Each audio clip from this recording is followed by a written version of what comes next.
You can see it's similar to the vacuum type, except instead of feeding the upper chamber with vacuum, we're feeding the lower chamber with boost.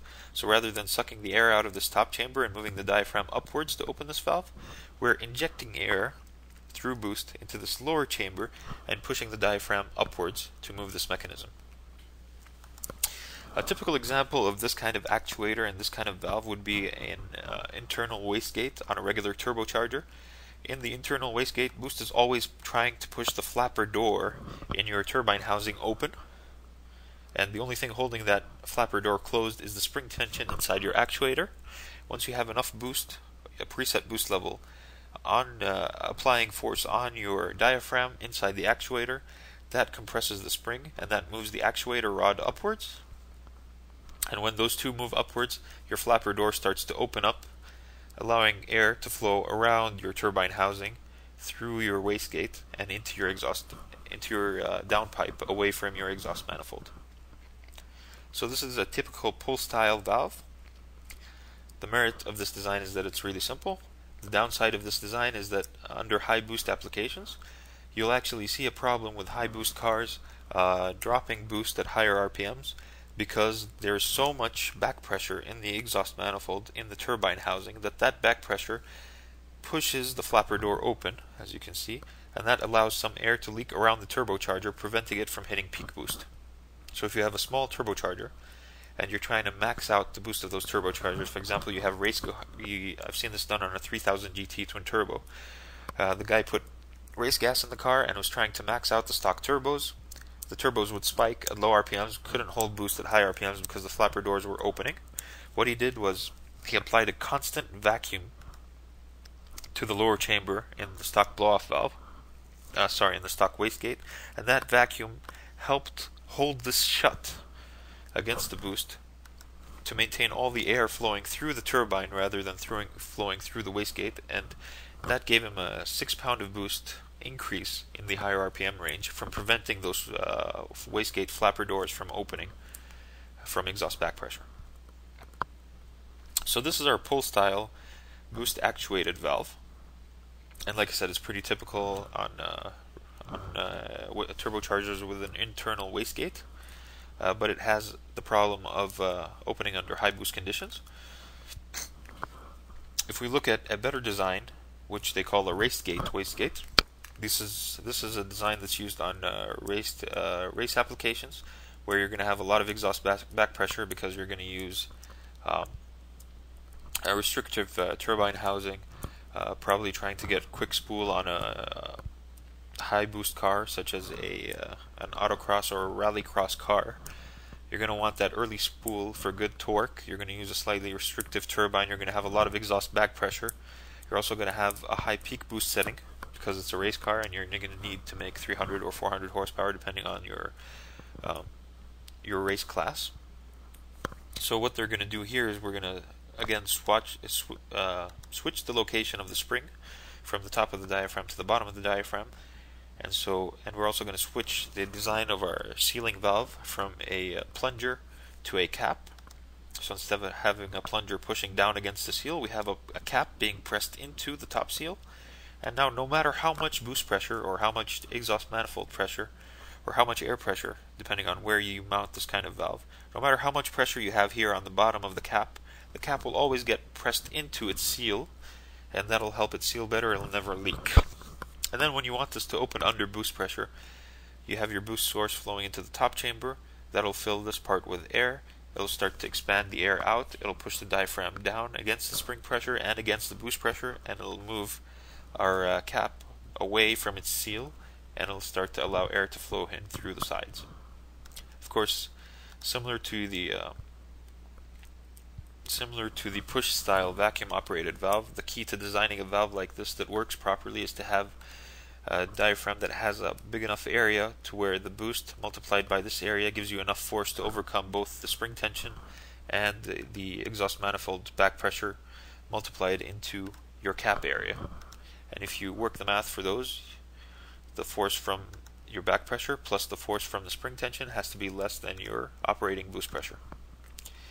And what you can do on some of these is they might have different rate springs to adjust the actuating boost level. and that will be the minimum boost level that you can use this valve with. So you can have a 3 psi spring. They rate them in pounds, but it's actually how many kilogram per centimeter or how many pounds per inch of force does that spring apply, depending on how hard it's compressed. But they rate them in psi levels, so you'll have a 3 psi, 5 psi, 7 psi, 10 psi spring, and that'll be the minimum setting that you can use this wastegate for. If you want to control it at a higher setting, you can use an external... Sorry, I need some water here. You can use an external boost controller, either as a ball spring valve or as a solenoid valve that's controlled by your electronic boost controller. And that'll do is it'll delay boost reaching in here until you reach that higher boost setting. But you'll never be able to go lower in boost than that minimum spring setting, because that spring setting is working against you here and you can't lower it. Right? So those are our 4 main types of valves.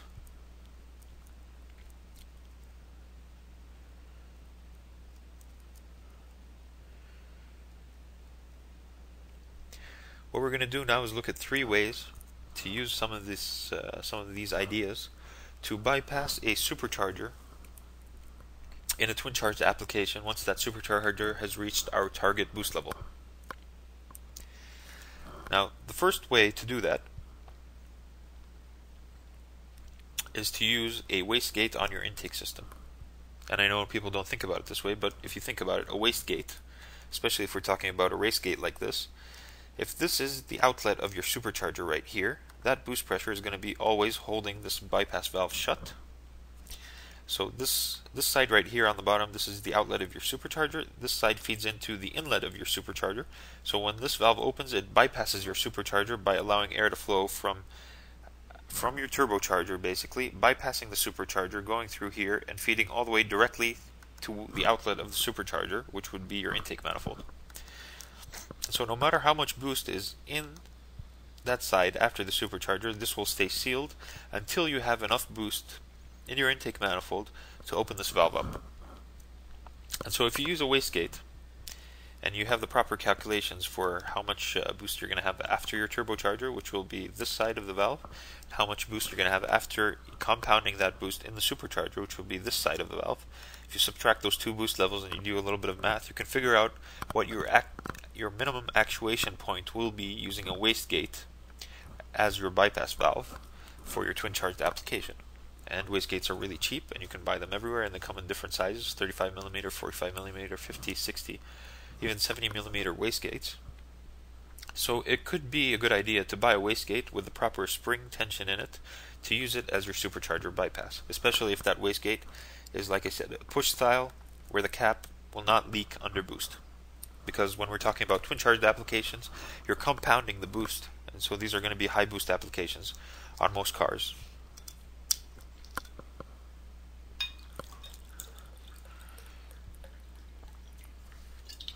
The second type of valve that you can use to bypass a supercharger once the turbocharger has spooled is a twin chamber blow-off valve. And this is a picture of, or an illustration of, a twin chamber blow-off valve. A twin chamber blow-off valve, let me show you a picture of the HKS racing style blow-off valve. This is the HKS racing style blow-off valve.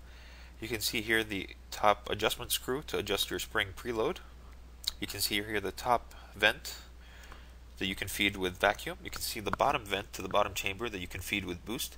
And this valve then becomes a dual chamber valve that you can do some pretty cool things with. One of those things is that you can make this valve open both under vacuum and under boost. So you can use this as a blow-off valve, you can use this as a bypass valve for spool, and you can use this as a supercharger bypass valve once your turbocharger has spooled. Right? If you think about it like this, applying boost or a boost source to the lower chamber here, you're able to push this diaphragm upwards and move this mechanism, allowing you to bypass your supercharger, which will be mounted between this inlet and this outlet. To control the boost setting at which this valve starts to bypass the supercharger, you have 2 different settings that you can work with. You have your spring tension here that you can adjust using the top screw, and you can also mount a solenoid valve or a ball spring manual boost controller. The more complex way would be to use a solenoid valve that you can open either based on RPM or based on boost pressure, and that'll give you the boost pressure that you want to feed into this chamber, which will be above the minimum boost pressure required to operate the spring tension here. And you can adjust these two settings and control when this valve opens and how it opens. At the same time, if you have a throttle body after your supercharger, when you close that throttle body, there's going to be boost that's trapped between your supercharger and your throttle body. What happens here is you have boost on the bottom part of the valve and you have vacuum in your intake manifold. The vacuum will pull the diaphragm up and the boost will push this plunger upwards. Both of these two actions will move the plunger upwards and open the valve, dumping air from after the supercharger back before it, which is where your turbocharger now has trapped air between the turbocharger outlet and the outlet of this bypass valve. So you're still going to need a second blow-off valve to prevent compressor surge, and that blow-off valve will also open under vacuum, and then you'll be able to vent out all this air. So you'll have no air trapped between the supercharger and the turbocharger, and you won't have any air trapped between the supercharger and the throttle body. So we're going to have to use two valves here. We're going to use this twin chamber blow-off valve to bypass the supercharger to blow off, and to bypass the supercharger at high boost. And we're going to use a second dumber style basic blow-off valve to vent the trapped air between the turbocharger and the supercharger into atmosphere, or reroute it before the turbocharger to prevent compressor surge and to increase the life of our turbocharger. So those are two ways to do it. The third way we're going to do it is using a butterfly valve. And a butterfly valve is a rotary valve that looks like a throttle body.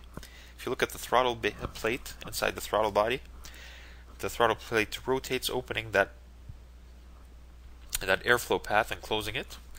And if we were somehow able to actuate a throttle body based on boost pressure, then we could build a valve, a rotary valve or a butterfly valve, that is boost actuated. And actually that's really easy to make, because you can use a junkyard throttle body connected to a junkyard external wastegate actuator. And if you connect them in the right way, you get something that looks like this.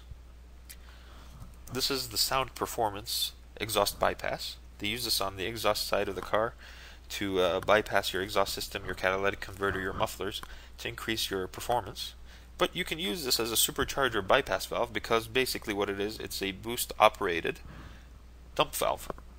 And so if you can imagine that one side of this valve is connected to the supercharger outlet and the other side is feeding into the supercharger inlet, when we have enough boost coming into this actuator, this metal rod moves forward, that moves this hinge down, this opens the throttle body, and what that does is it connects the supercharger outlet to its inlet, effectively bypassing it. And these are really easy to make, because you can go to a junkyard, you can pick up an external wastegate actuator, you can pick up a throttle body, and you can connect them with the right leverage, and you can build your own supercharger bypass valve. Or you can just go to Sound Performance, I think it's soundperformance.com, and you can buy this in a 3-inch and a 4-inch version, and that's more than enough to bypass your supercharger. So let's recap. We talked about basic valve design, we talked about vacuum operated and boost operated, we talked about different those are the mechanisms. We talked about different valve design, we talked about butterfly valves, plunger style valves, and cap valves. And plungers are more responsive, cap valves are better sealing, and butterfly valves, they also have their uses if you want to use them. They give you linear airflow control, which you need in a throttle body, but you might not need in a supercharger bypass, but they're easy to build and they're easy to maintain, so you might want to use them. We talked about adjusting your boost level, either through an external ball spring boost controller, or through the use of an externally or electronically controlled solenoid valve. We talked about the spring tension adjustment inside your blow-off valve and the spring swap inside your wastegate, and how you can use that to move the diaphragm around and to adjust your preload. And we talked about the twin chamber race style HKS blow-off valve, which has a boost chamber and a vacuum chamber, and so you can control using those two parameters when it vents, when it blows off. It can seal under boost and also open under boost, depending on the boost level and depending on the pressure levels in the top and lower chamber. It's slightly more complex, but if you understand how to use it, it can be a very valuable tool, because it's one valve that does two functions together, both bypass under boost and bypass under vacuum.